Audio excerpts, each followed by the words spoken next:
저는 그 꼴레주 20에서 이제 한 박주영이라고 하고요. 저는 이제 감이당 뭐 강학원 학술제를 이제 2014년에 처음 왔었던 것 같아요. 그때 그러니까 저 은행원인데 같은 은행원이 뭐 약 선생님이 평일에 그때 뭔가 발표를 한다고 해서 그게 너무 신기해가지고 무려 그때 금요일날 강의를 하셨던 것 같은데 제가 반차를 내고 그 강의를 들으러 왔던 게 기억이 나고 그때도 막 어떻게 저분은 은행원인데 저런 철학 강의를 할까 되게 부러웠었던 기억이 나는데 제가 꼴레주를 한 덕에 참 급출세해가지고 이런 자리에도 정말 서보네요. 제가 이번에 하게 된 책은 이제 산미 슈퍼스타즈 마지막 팬클럽이랑 그리고 미셸 푸코의 감시와 처벌인데 제가 이 두 책을 하게 된 이유는 그러니까 산미 슈퍼스타즈 이게 제목이 너무 산미라고 할게요. 그러니까 산미의 주인공인 나랑 그 나의 삶이 저랑 너무 비슷했었고 그리고 공감이 많이 됐었고요. 그리고 그 미셸 푸코의 감시와 처벌은 이런 사람이 그러니까 나의 그 모습이 어떻게 형성이 됐는지 그거를 알게 해준 그 분석이 될 수 있는 그런 기반이 됐었던 것 같아요. 그래서 이제 두 책을 이제 제가 하게 됐는데 화살표 네. 일단은 이제 다들 이게 워낙 큰 정말 유명한 베스트셀러인데다가 대부분 다 읽어보셨을 것 같긴 한데 그래도 또 소설을 또 안 보신 분들이 있을 것 같아서 제가 간략하게 소개를 해드리면은 그러니까 산미 슈퍼스타즈의 마지막 팬클럽이란 소설은 그러니까 주인공 나를 그러니까 그 산미 슈퍼스타즈 야구랑 관련주 매칭시켜서 나의 변화된 모습 이런 거를 이제 나타낸 소설이라고 할 수 있는데요. 일단은 여기 이제 주요 인물인 나랑 조성훈이라는 사람에 대해서 간략히 말씀을 드릴게요. 그러니까 나는 그러니까 인천의 토박이고 인천을 연고지로 한 그러니까 산미 슈퍼스타즈의 팬이었어요. 그러니까 보통 프로야구 그때 창립됐을 때 기억을 해보면은 지역별로 다 구단이 있었잖아요. 그러니까 자연스럽게 내 지역에서 생긴 그 구단의 팬이 됐었던 거죠. 그래서 이 사람도 뭐 맨날 그때 1등했던 뭐 대전에 있었으면은 오비의 팬이 됐을 텐데 하필이면 인천에 있어서 그때 꼴찌가 정말 여러 가지 각종 꼴찌에 대한 기록을 양산한 산미 슈퍼스타즈의 팬이 됐거든요. 근데 어린 마음에 정말 상처받겠으리 산미 슈퍼스타즈는 계속 정말 뭐 최다 연패, 최다 실점, 최저 승률 정말 3년 6개월 동안 꼴찌에 관련된 정말 온갖 기록을 양산을 하거든요. 그러니까 이러니까 그 어린 마음에 이제 산미 슈퍼스타즈 팬이다 그러면 또 이렇게 지하철에서 뭐 오비 팬을 만난다 그럼 사람들이 막 손가락질하는 거고 진짜 그렇게 하기도 했고 그러니까 그러면서 상처를 받았어요. 그래서 이제 고등학교 진학하고 그러면서 이제 팬클럽은 이제 어린 시절의 추억으로 묻어둔 채 이제 그 저희가 생각하는 이제 정상적인 삶이라고 하는 뭐 이제 명문대를 위해서 열심히 공부를 해서 명문대 진학하고 그다음에 졸업 후에는 취업을 해서 이제 뭐 회사 생활도 진짜 열심히 했거든요. 근데 문제는 이제 IMF 이제 외환위기 발생으로 그렇게 열심히 했음에도 불구하고 이 사람이 실직을 해요. 그리고 회사형 인간으로 살았기 때문에 아내하고도 이혼을 하게 되거든요. 그러면서 이 사람은 이제 그 인생의 이제 최대 위기에 봉착을 하는데 이제 그때 그 다른 삶의 양식이 있다는 걸 알려주는 이제 친구가 이제 조성훈이에요. 그래서 그 조성훈이라는 사람은 이제 그 주인공이 나와 다르게 마지막까지 산미 슈퍼스타즈의 팬인 인물이에요. 이것만 봐도 좀 되게 달라 보이죠. 맨날 꼴찌만 하는데 그걸 끝까지 이렇게 팬으로 갈 수 있다는 것만 봐도 그래서 어떻게 보면 나랑 되게 비슷한 선에서 출발을 했는데 이 사람은 계속 좀 약간 삐딱선을 타거든요. 그래서 이제 결국 이제 이 사람 같은 경우는 이제 저희가 생각하는 그 정도라고 하는 그 길하고 되게 다른 방향으로 살았던 사람이고 결국은 이 프로가 되기 위해서 발버둥 치는 내 옆을 항상 지켜왔고 그리고 이 사람은 결국 이제 내가 퇴직했을 때 이제 나에게 산미 슈퍼스타즈의 팬클럽을 결성을 제안을 했는데 이거는 이제 그 팬클럽 이상의 어떤 의미가 있냐면 이제 다른 삶의 방식 이제 이런 거를 이제 그 같이 하게 되는 그런 거라고 볼 수가 있는데 그러니까 잡기 힘든 공은 잡지 않고 그러니까 치기 힘든 공은 치지 않는다. 이게 이제 이 모토거든요. 그러니까 저희 같은 경우는 뭐 치기 힘든 공 있으면 그거 잡아야지 훌륭한 사람이잖아요. 능력 있는 사람이고. 근데 이 사람의 삶의 방식을 그러니까 어떻게 보면 저희 삶을 구성하는 룰이라고나 할까? 이제 그런 거를 이 사람 같은 경우에는 새로 만들었다고 볼 수 있는 이제 그런 거예요. 근데 저 같은 경우는 나하고 너무나 이렇게 비슷한 생활을 하고 주변에도 정말 그 정도의 길을 걷는다는 그 모범생들만 있고 그래서 계속 정말 여기에 나와 있는 이제 그 뭔가 어려운 일을 해내야 되고 그래야지 유능한 사람이 되고 그런 방식으로 살아왔거든요. 그래서 이제 내가 불가능한 미션을 줘도 그거를 프로답게 해야 되는 거예요. 여기에 보면은 이제 그 프로에 대한 내용이 이제 나오는데요. 이제 그 프로란 어떻게 책이 묘사가 돼 있냐면 이제 이게 그 프로야구 창립되면서 그때 이제 프로가 이제 확산되던 그런 시기인데 이젠 프로만 살아남는다. 프로의 세계는 약육강식의 세계이다. 하루빨리 프로가 되어야 된다. 프로는 끝까지 책임을 진다. 그녀는 프로다. 프로는 아름답다. 이거 옷 광고 기억나시죠? 옛날에 채시라가 등장해서 막 이렇게 유능한 사람인 척하면서 이렇게 결국 옷 사라고 이런 광고했던 이제 그런 게 있었는데 이 단어는 정말 지금도 저희 몸에 체화가 돼서 저렇게 해야 이제 프로인 것 같고 이제 그렇잖아요. 그래서 프로가 등장하니 어떤 변화가 생겼냐면 평범하게 살면 치욕을 겪고 꽤 노력을 해도 부끄럽긴 마찬가지고 무진장 눈꽃을 새 없이 노력해봐야 할 만큼 한 거고 지랄에 가까운 노력을 해야 좀 하는데 소리를 듣고 결국 허리가 부러져서 못 일어날 만큼 노력을 해야 잘하는 데라고 평가를 받는 이제 이런 사회가 이제 도래한 거예요. 그러니까 그 지금 저희 상황은 이런 제가 보기에는 이런 그러니까 프로라고 이렇게 생각되는 그러니까 뭔가를 되게 열심히 해서 뭔가 잘하는데 소리를 들어야 되는 이런 문화가 지금도 저희한테는 아직까지 계속 지속된다고 생각을 하거든요. 근데 이제 그 저는 이제 이런 삶의 방식을 되게 당연한 걸로 받아들였었는데 이제 푸코는 이게 그러니까 지금 최근에 근대에 등장한 그러니까 그 특별한 삶의 양식이라고 말하는 거예요. 그러니까 이게 옛날부터 이랬던 사회가 아니라 이건 갑자기 이제 되게 특별한 삶의 양식이라고 얘기하는 건데, 근데 그 문제는 이제 그 여기서 산미의 작가는 이제 프로라는 것을 어떤 하나의 관념 이렇게 접근을 한 것 같아요. 그러니까 프로라는 게 등장했기 때문에 내가 저렇게 사는 거고 프로라는 게 어떤 그 프로가 돼야 되기 때문에 내가 저렇게 된 거고 이런 식으로 접근을 했다면 사실은 그 푸코는 이런 식으로 푸코의 방식으로 보면 이 프로는 사실 관념이나 정신의 문제가 아니라 신체성의 문제거든요. 그러니까 프로가 어떤 구체적인 프로의 상이 있는 게 아니라 그냥 프로화된 신체라는 게 있는 거예요. 그래서 저희 그 푸코는 그래서 그 프로화된 신체성이 어떻게 만들어지고 있는지 그거를 바라보고자 했습니다.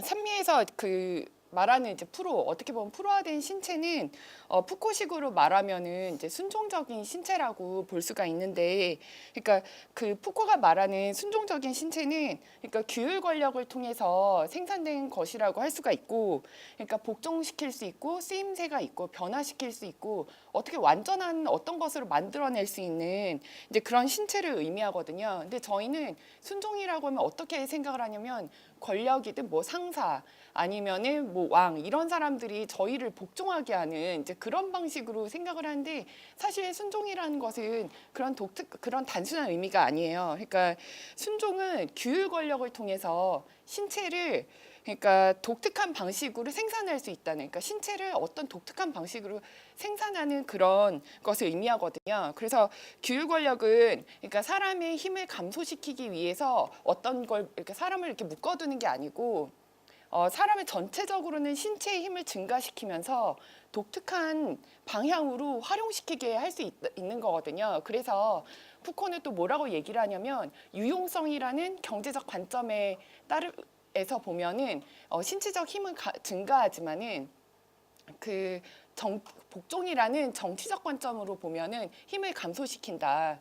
그렇게 얘기를 하거든요. 그러니까 유용하면 유용할수록 더 신체가 복종적이 되고 복종하면 복종할수록 더 신체가 유용한 신체가 돼요. 이거를 그러니까 저기 산미에서 나온 이 프로가 잘 보여주거든요.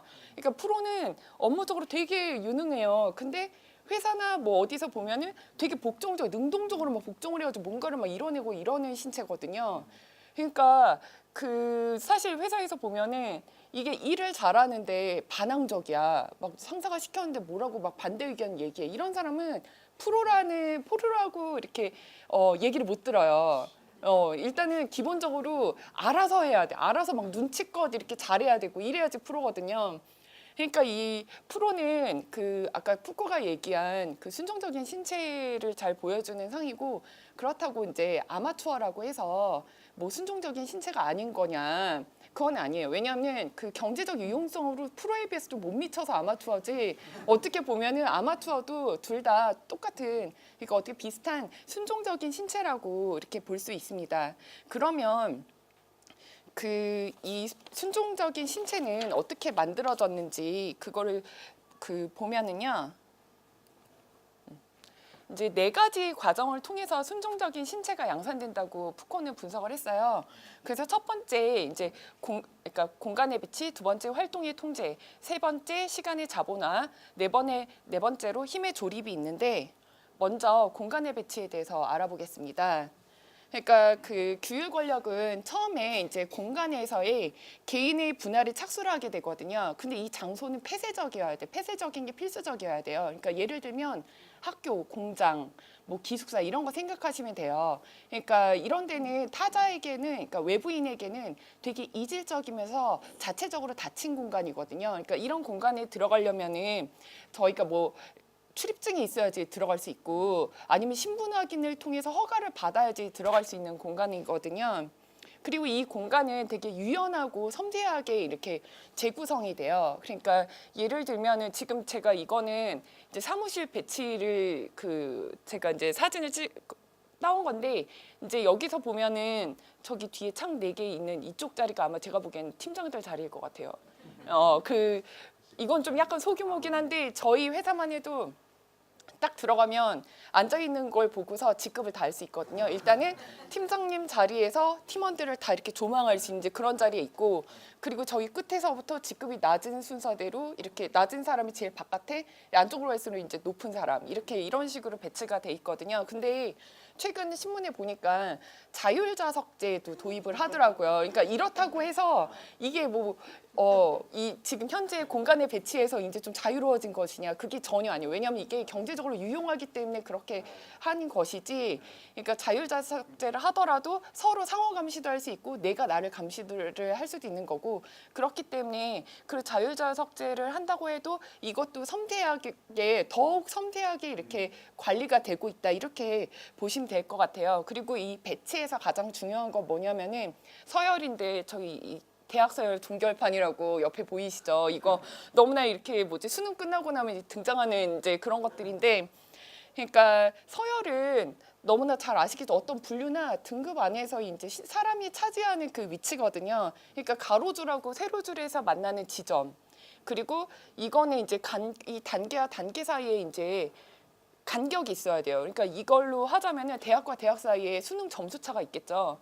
이제 이런 식으로 생각을 하면 되는데, 이제 산미에서도 공간의 배치에 대한 얘기가 나와요. 그러니까 소속이 문제였다, 소속이 삶을 바꾼다, 이런 내용이 나와요. 그러니까 그래서 사실 보면은 지금 사교육도 많이 하고 내가 뭔가 막 자기 개발하고 이런 것도 보면은 내가 어딘가 그 소속에, 그러니까 사람들이 말하는 뭐 상위 클래스라든가 어떤 좋은 위치에 소속하기 위해서 그렇게 막 애를 쓰는 거잖아요. 근데 전 여기서 또 뭘 묻고 싶냐면, 그러니까 산미 작가는 소속이 삶을 바꾼다는 거를 뭐 부나 지위나 명예, 아까 얘기했던 이제 그런 게 바뀐다고 그런 식으로 좀 소설에서 가미가 돼 있었던 것 같은데, 근데 푸코의 눈으로 보면은, 푸코의 눈으로 봐도 소속은 사람을 바꿔요. 근데 이거는 부나 지위나 이런 걸로 보시면 안 되고 그 공간에 따른, 그러니까 신체성을 획득을 하게 되거든요. 저 같은 경우 은행원인데 제가 10년을 넘게 다녔으니까 저는 은행원으로서의 신체성이 있는 거예요.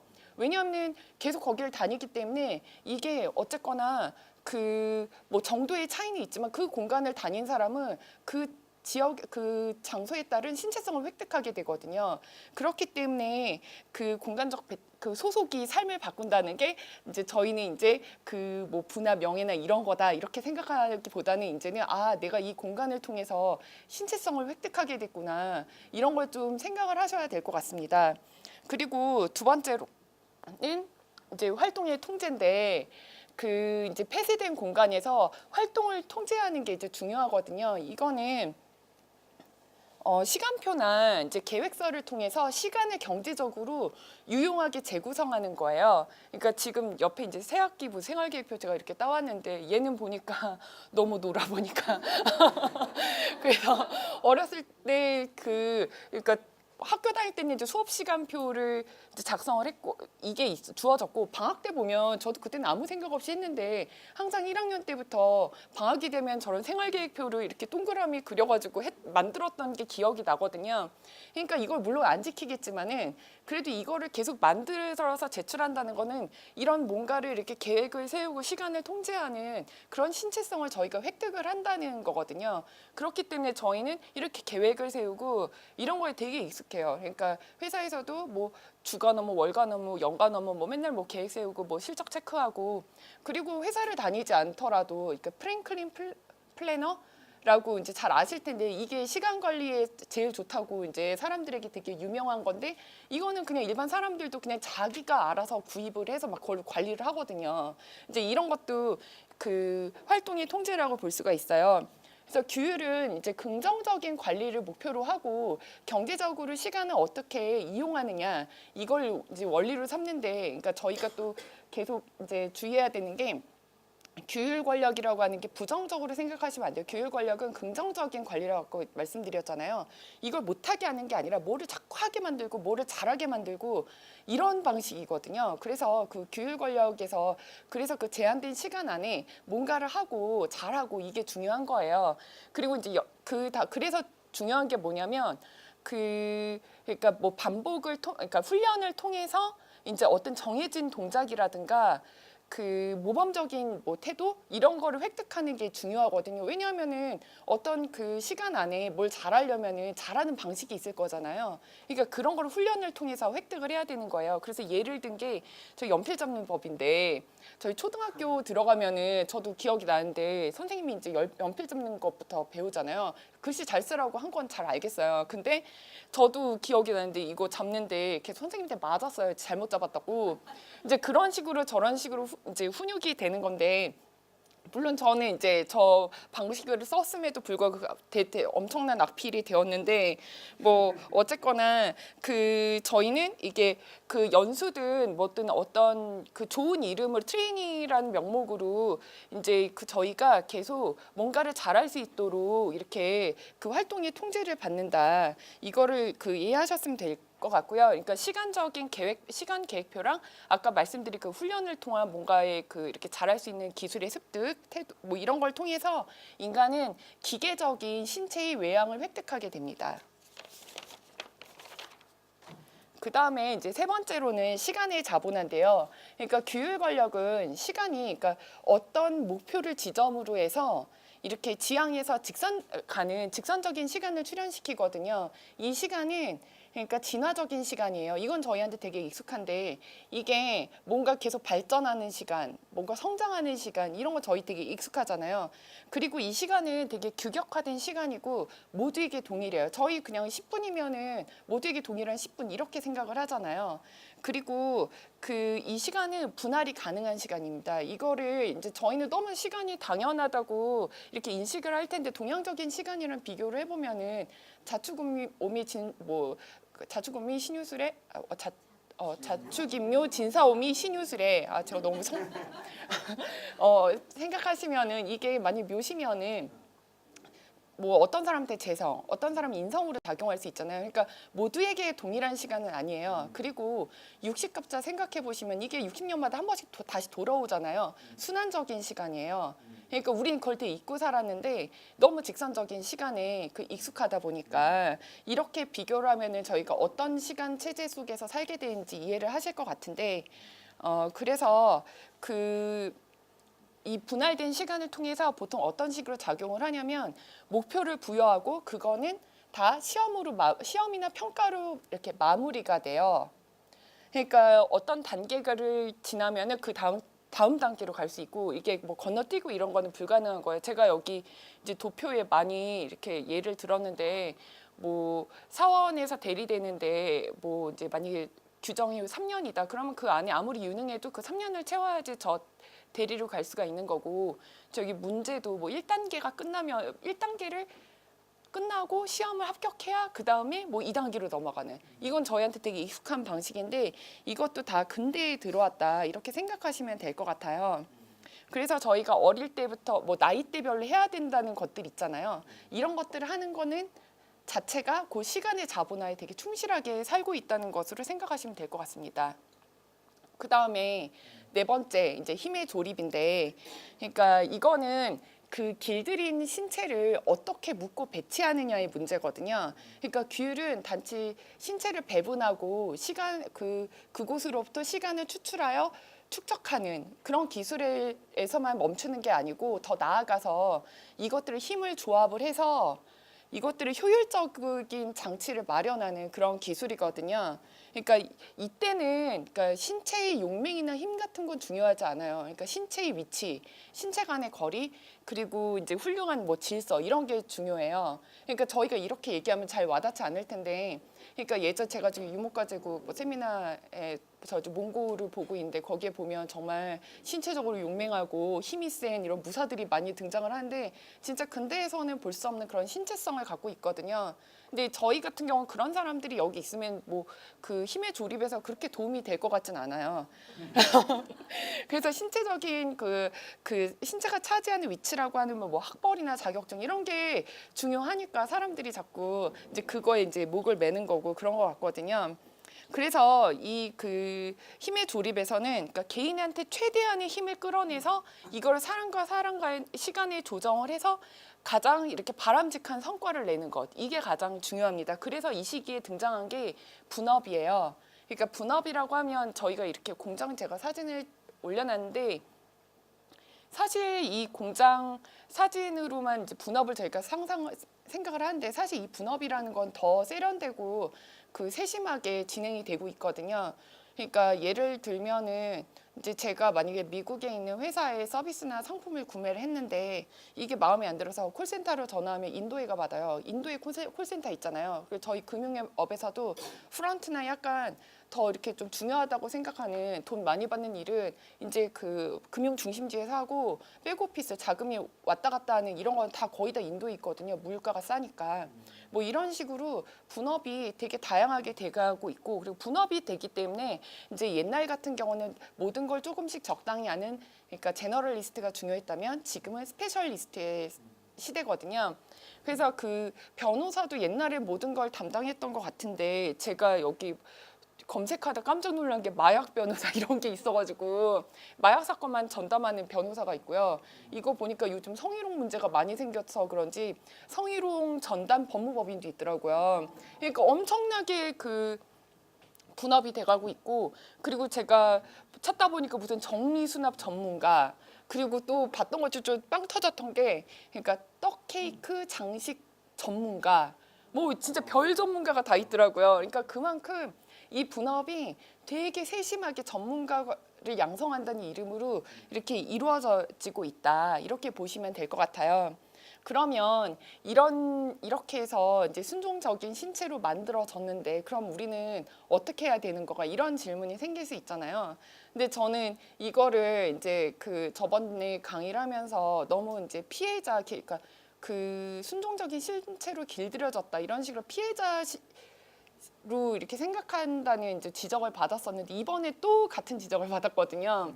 그러니까 이게 사실은 순종적으로 길들여짐 자체가 제가 힘을 그런 방식으로 수동적으로 쓰는 거예요. 그러니까 같은 길들여도 보면은 이렇게 다른 방향으로 아까 얘기한 조성훈처럼 삐딱하게 가는 사람이 있고 다른 방식으로 힘을 쓰는 신체가 있는 건데 그래서 이게 이제 푸코 공부를 하고 나면 일단 제 생각에는 이런 지금 상황과 조건이 그러니까 특별한 삶의 양식이다. 이제 그거를 파악을 하고 그리고 이런 지금 사는 조건에 대해서 이제 인식을 하고 그리고 그거와 함께 내 신체성이 어떻게 형성되었는지 그거를 먼저 알아야 될 것 같고요. 그 다음에는 그런 신체성이 됐다는 걸 알고 나서는 내가 다른 방식으로 힘을 쓸 수 있는 그거를 모색하는 게 필요할 것 같아요. 그리고 저 같은 경우는 아까 피해자 모드라고 자꾸 이렇게 얘기를 했는데 그게 저도 그때는 처음에 들을 때 좀 기분이 나빴는데 그 다음에 생각을 해보니까 제가 이제 학교든 회사든 계속 뭔가 조직에 다니면서 마음대로 못하니까 맞춰주면서 마음대로 못하니까 아 나는 피해자야 계속 그런 식으로 생각을 했더라고요. 그런 식으로 살다 보니까 회사뿐만이 아니라 인간관계도 뭐 어떤 거를 하더라도 맞춰주면서 그냥 아 나는 피해자야 이렇게 했는데 사실은 그 맞춰줌에 의해서 이익을 얻는 게 있으니까 제가 그렇게 했던 거잖아요. 예, 그런 거거든요, 사실은. 그러니까 이제 저 같은 경우는 그런 피해자 모드 이제 그런 거에서 벗어나는 이제 다른 방식으로 힘을 쓰는 이제 그런 게 필요하다는 생각이 들었습니다. 네, 그럼 여기까지 제 강의를